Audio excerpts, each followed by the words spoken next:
सबसे पहले मैं इस कार्यक्रम के आयोजकों के प्रति सम्मान प्रकट करती हूँ कि इस सन्नाटे भरे लॉकडाउन के समय में उनके मन में यह जो कविताओं का ख्याल आया है, तरह तरह की कविताओं को सुनने का एक जो समय मिल रहा है, इसके लिए उनके लिए बहुत सारी शुभकामनाएं। अपनी कविताएं पढ़ती हूँ।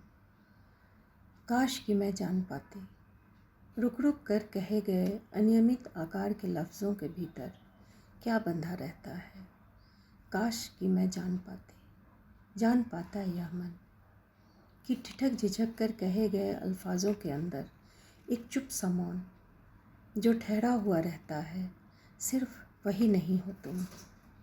उसके वजूद के पीछे खड़ा या झुनक भरा सन्नाटा जो दुलराता है, सहमति असहमति के बीच जो जड़ होकर रह जाता है। उसकी परछाई के पीछे मोमबत्ती की लौ जो कांपती है, वह भी नहीं हो तुम।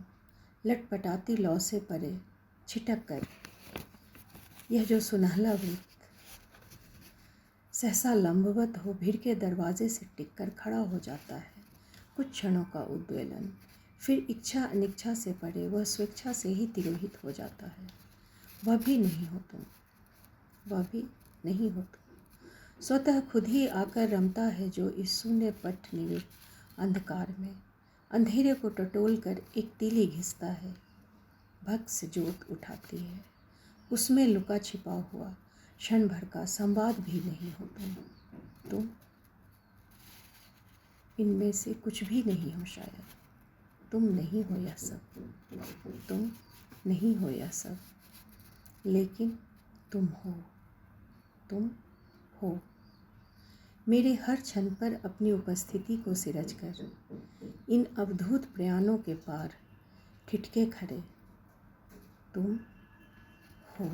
ईला कुमार भारत की प्रतिष्ठित कवित्री, उपन्यासकार, अनुवादक, उपनिषदवेत्ता एवं विचारक हैं। आपने विश्व विख्यात जर्मन कवि रेनवे मारिया रिल्के की कविताओं और चीनी दार्शनिक लाओ त्सो की सूक्तियों का अंग्रेजी से हिंदी में अनुवाद किया है। इन्होंने छांदोग्य उपनिषद की कहानियों का पुनर्लेखन भी किया है। इनका प्रसिद्ध काव्य संग्रह जिद मछली की अंग्रेजी में रिजोल्यूशन ऑफ फिश के नाम से अनुदित हुआ है। साथ ही इनकी कुछ कविताओं का अनुवाद जापानी भाषा में भी हुआ है। ईला जी ने अमेरिका से प्रकाशित होने वाली पत्रिका विश्रा की सह संपादिका, कला वैचारिकी की उप संपादिका तथा प्रवासी दुनिया.com की साहित्य संपादिका के पद को सुशोभित किया है। हम और पोएम टीम आपकी इस विचारशील सहभागिता का आभारी है।